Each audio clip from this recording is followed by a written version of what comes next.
ফিলিস্তিনের অবরুদ্ধ গাজা ভূখণ্ডে ধ্বংসস্তূপের ভেতর থেকে আরও ২০ ফিলিস্তিনির মরদেহ উদ্ধার করা হয়েছে। এর ফলে অবরুদ্ধ এই উপত্যকাটিতে নিহতের মোট সংখ্যা প্রায় ৪৭,৫৫৫ জনে পৌঁছেছে।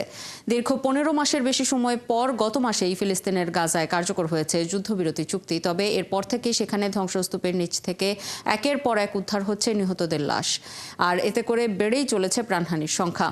গাজার স্বাস্থ্য মন্ত্রণালয়ের এক বিবৃতিতে বলা হয়েছে, গত ২৪ ঘন্টার মধ্যে আরও ৬ জন আহত ব্যক্তিকে হাসপাতালে ভর্তি করা হয়েছে। এতে করে ইসরায়েলি হামলায় আহতের সংখ্যা ১,১১,৬১৮ জনে পৌঁছেছে। গাজার সরকারি মিডিয়া অফিস গত রবিবার জানিয়েছে, ইসরায়েলি হামলায় ৬১,০০০-এর বেশি মানুষ নিহত হয়েছেন, যার মধ্যে ১৪,২২২ জন ধ্বংসস্তূপের নিচে এখনও নিখোঁজ রয়েছেন।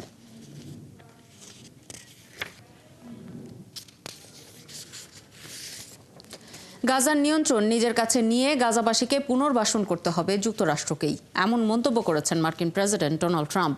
আর সেই জন্য খালি করতে হবে পুরো গাজা উপত্যকাকে। মঙ্গলবার ইসরায়েলের প্রধানমন্ত্রী বেনিয়ামিন নেতানিয়াহুর সঙ্গে এক যৌথ সংবাদ সম্মেলনে এই প্রস্তাব দেন ট্রাম্প। দ্বিপাক্ষিক আলোচনার জন্য যুক্তরাষ্ট্র সফরে আছেন ইসরায়েলের প্রধানমন্ত্রী। বিস্তারিত মনিরুজ্জামান বাবু রিপোর্টে।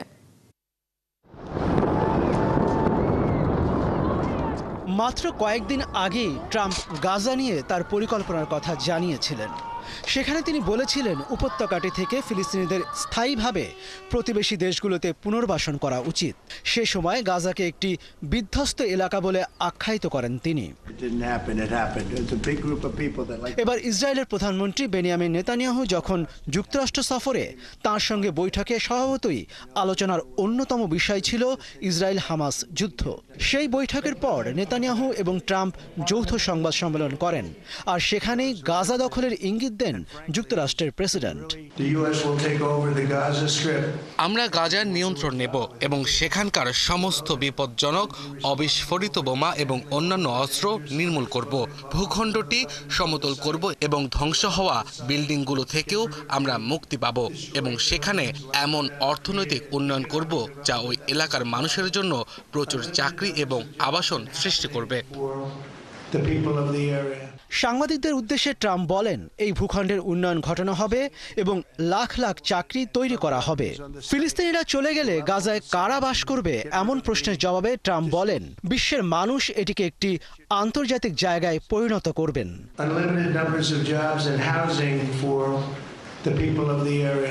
ট্রাম্পের পরিকল্পনার প্রশংসা করে নেতানিয়াহু বলেন, প্রচলিত ধারার বাইরে গিয়ে চিন্তাভাবনা করছেন ট্রাম্প। তিনি প্রয়োজনে প্রথা ভাঙার সাহস রাখেন। আমাদের ভবিষ্যৎ সুরক্ষিত করতে হবে এবং আমাদের অঞ্চলে শান্তি আনতে আমাদের কাজ শেষ করতে হবে। ইসরায়েলকে নিশ্চিত করতে হবে যে গাজা আর কখনো ইসরায়েলের জন্য হুমকি হয়ে উঠবে না। তবে বিশেষজ্ঞরা বলছেন, ভবিষ্যৎ আলোচনার সীমানা নির্ধারণের জন্য ট্রাম্প অনেক ক্ষেত্রে চরম অবস্থান গ্রহণ করেন। প্রথম মেয়াদেও বিভিন্ন পররাষ্ট্রনীতির ঘোষণা দিয়েছিলেন ট্রাম্প, যার বেশিরভাগই বাস্তবায়িত হয়নি। এদিকে যুক্তরাষ্ট্রে নেতানিয়াহুকে আমন্ত্রণ জানানোর জন্য ওয়াশিংটনে বিক্ষোভ করেছেন ফিলিস্তিনপন্থীরা। মনিরুজ্জামান বাবু, ৭১। ফিলিস্তিন রাষ্ট্র প্রতিষ্ঠার ক্ষেত্রে দৃঢ় সমর্থনের কথা জানিয়েছে সৌদি আরব। পাশাপাশি নিজেদের ভূমি থেকে তাদের সরিয়ে দেওয়ার চেষ্টাকেও প্রত্যাখ্যান করছে দেশটি। সৌদি আরবের পররাষ্ট্র মন্ত্রণালয় এক বিবৃতিতে জানিয়েছে, ফিলিস্তিন রাষ্ট্র প্রতিষ্ঠা ছাড়া ইসরায়েলের সঙ্গে সম্পর্ক গড়ে উঠবে না। মার্কিন প্রেসিডেন্ট ডোনাল্ড ট্রাম্প এবং ইসরায়েলের প্রধানমন্ত্রী বেনিয়ামিন নেতানিয়াহুর এক প্রেস কনফারেন্সের পর সৌদির পক্ষ থেকে এমন খবর জানানো হয়। ডোনাল্ড ট্রাম্প বলেছেন, ফিলিস্তিনিদের প্রতিবেশী দেশগুলোতে সরিয়ে নেওয়ার পর তিনি চান গাজার নিয়ন্ত্রণ যুক্তরাষ্ট্রের কাছে থাকবে এবং এটিকে পুনর্গঠন করা হবে। তবে যুক্তরাষ্ট্রের প্রেসিডেন্ট ডোনাল্ড ট্রাম্পের এই দাবি প্রত্যাখ্যান করেছে রিয়াদ। এক বিবৃতিতে সৌদি পররাষ্ট্র মন্ত্রণালয় জানিয়েছে, আন্তর্জাতিক রেজলিউশন মেনে ফিলিস্তিনের জনগণের বৈধ অধিকারকে স্বীকৃতি দেওয়া না হলে কোনোভাবেই মধ্যপ্রাচ্যে শান্তি স্থাপন সম্ভব নয়।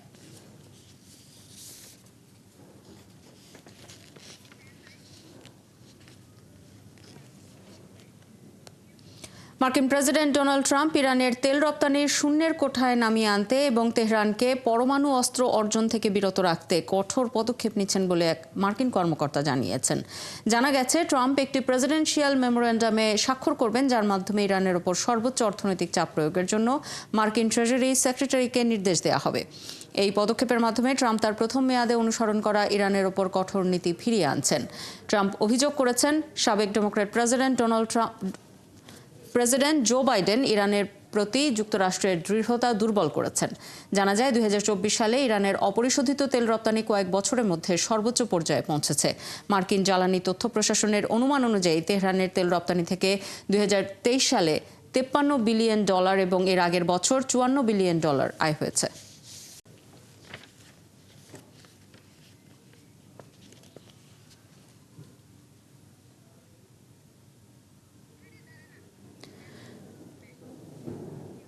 তুরস্কের প্রেসিডেন্ট রিসেপ তাইয়েপ এরদোয়ানের সঙ্গে আঙ্কারায় বৈঠক করেছেন সিরিয়ায় অন্তর্বর্তী সরকারের প্রেসিডেন্ট আহমেদ আল শারা। মঙ্গলবার আঙ্কারায় তুরস্কের প্রেসিডেন্টের সঙ্গে তিনি বৈঠক করেছেন।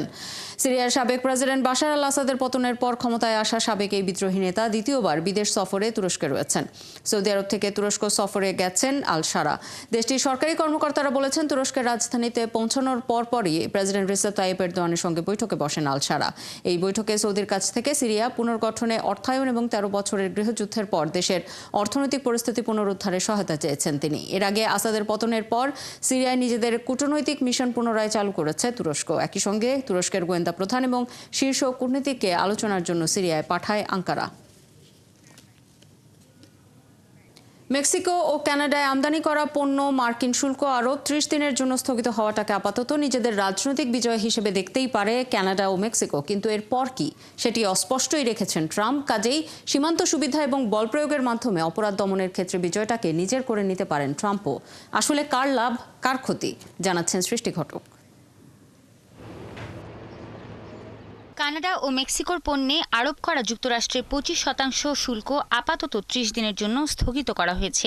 কিন্তু 30 দিনের সময়সীমা পেরোনোর পর ট্রাম্প কানাডা ও মেক্সিকোর বিরুদ্ধে এই শুল্ক নীতি বিষয়ক হুমকি আবারও কার্যকর করবেন কিনা সেটি এখনো স্পষ্ট নয়। এমন অনিশ্চয়তা আশঙ্কা জাগায় এসব ব্যবসায় মার্কিন বাজারের ওপর নির্ভরতা কমতে পারে।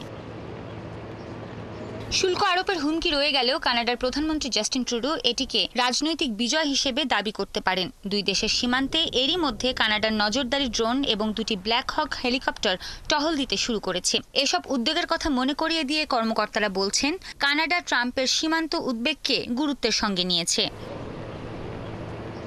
এই বাণিজ্য সংকটের সময় মেক্সিকোর প্রেসিডেন্ট ক্লাউদিয়া শেনবাউম মাথা ঠান্ডা রাখতে এবং শান্ত থাকতে আহ্বান জানিয়েছেন। এমনকি গত শুক্রবারও ক্লাউদিয়া শেনবাউম বলেন, তিনি বিশ্বাস করেন মেক্সিকোর পণ্যের ওপর 25% শুল্ক আরোপের সিদ্ধান্ত থেকে শেষ মুহূর্তে ট্রাম্প সরে আসবেন। ট্রাম্পের সঙ্গে ফোনালাপের পর শেনবাউমের কথাই সত্য হয়েছে।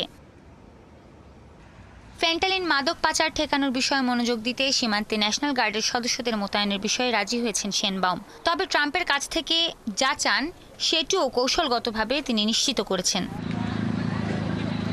এখন ধারণা করা হচ্ছে এসব বিষয়ে বিস্তারিত আলোচনা করতে মার্কিন পররাষ্ট্রমন্ত্রী মার্ক রুবিও শিগগিরই মেক্সিকো সফর করবেন। সেই সঙ্গে ফেন্টানিলের পাচার বিষয়ে মেক্সিকো আর যুক্তরাষ্ট্রের স্বাস্থ্য ও নিরাপত্তা কর্মকর্তাদের নিয়ে একটি যৌথ দল গঠন করা হবে। সৃষ্টি ঘটক, 71। মার্কিন ট্রেজারি বিভাগ অর্থাৎ অর্থ মন্ত্রণালয়ের অর্থ লেনদেন ব্যবস্থায় প্রবেশাধিকার পেয়েছেন ইলন মাস্ক। এর প্রতিবাদ জানিয়ে মাস্কের ট্রেজারি বিভাগে প্রবেশাধিকারেও অস্বীকৃতি জানিয়েছেন ডেমোক্র্যাট আইন প্রণেতারা।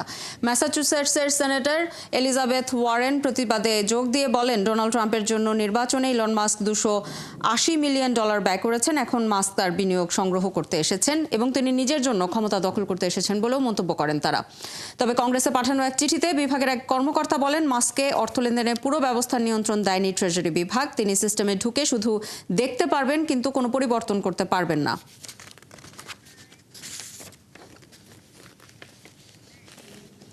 বিশ্বব্যাপী ইউএসএআইডির সরাসরি নিযুক্ত কর্মীদের আগামী 7 ফেব্রুয়ারি থেকে বাধ্যতামূলক ছুটিতে পাঠানো হবে, এমন তথ্য জানানো হয়েছে সংস্থাটির ওয়েবসাইটে।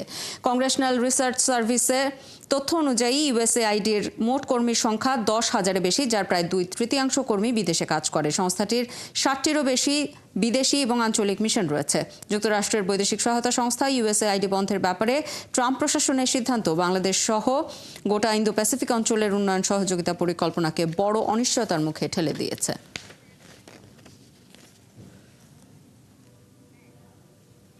যুক্তরাষ্ট্রের মানবিক সহায়তা বন্ধের কারণে আফগানিস্তানে 2028 সালের মধ্যে গর্ভকালীন এবং সন্তান জন্মদানের সময় বিভিন্ন জটিলতায় 1000-এর বেশি নারীর মৃত্যু হতে পারে। জাতিসংঘের জনসংখ্যা বিষয়ক সংস্থা UNFPA এর এশিয়ার আঞ্চলিক পরিচালক পিও স্মিথ এ বিষয়ে উদ্বেগ প্রকাশ করেন। তিনি বলেন, 2025 সাল থেকে 2028 সালের মধ্যে আফগানিস্তানে জাতিসংঘের সহায়তা না এলে 1200 মাতৃমৃত্যুর ঘটনা ঘটতে পারে। একই সঙ্গে একই সময়ের মধ্যে 109,000-এর বেশি অপরিকল্পিত গর্ভধারণের ঘটনাও ঘটতে পারে বলে শঙ্কা প্রকাশ করেছেন তিনি।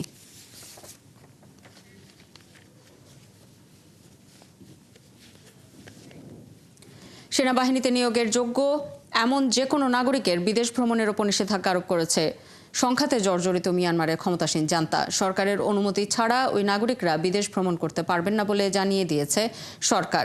গত মাসের শেষের দিকে একটি আইন পাশ করেছে জান্তা সরকার। এই আইনে সেনাবাহিনীতে নিয়োগের যোগ্য ব্যক্তিদের ওপর নতুন বিধিনিষেধ আরোপ করা হয়েছে। আইন অনুযায়ী যেসব পুরুষের বয়স 18 থেকে 35 বছর এবং নারীর 18 থেকে 27 বছর, তারা সরকারের অনুমতি ছাড়া দেশ ত্যাগ করতে পারবেন না। নতুন এই নিষেধাজ্ঞা তাদের জন্য প্রযোজ্য হবে যারা সেনাবাহিনীতে ডাক পেয়েছেন অথবা সামরিক পরিষেবা থেকে ছাড়, বরখাস্ত বা নিয়োগ স্থগিতের ঘটনায় আপিলের ফলাফলের জন্য অপেক্ষা করছেন। সুইডেনের একটি স্কুলে বন্দুক হামলার ঘটনায় 11 জন নিহত হয়েছেন, আহত হয়েছেন আরও 5 জন। নিহতদের মধ্যে হামলাকারীও রয়েছে বলে ধারণা করছে পুলিশ।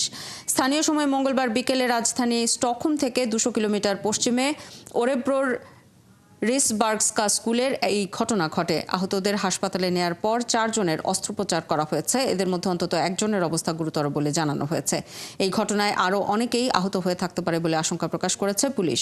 হামলায় যারা নিহত হয়েছেন তাদের সবার মরদেহ স্কুল ভবনের ভেতরেই পাওয়া গেছে বলে জানা গেছে।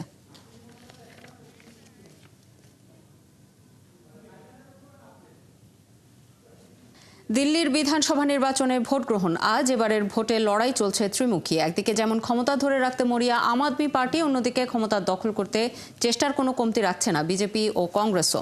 বিভিন্ন জনমত জরিপ বলছে 5 বছর আগের তুলনায় আসন কমলেও দিল্লিতে টানা তৃতীয়বার ক্ষমতায় আসতে চলেছে অরবিন্দ কেজরিওয়ালের আম আদমি পার্টি AAP।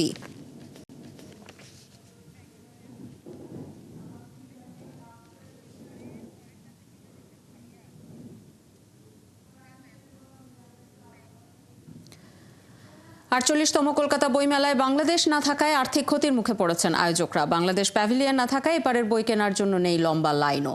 বাংলাভাষী বইপ্রেমীদের মাঝে দেখা দিয়েছে হতাশা। কলকাতা বইমেলা চলবে আগামী 9 ফেব্রুয়ারি পর্যন্ত। কলকাতা থেকে সত্যজিৎ চক্রবর্তীর পাঠানো তথ্য ছবিতে প্রতিবেদন।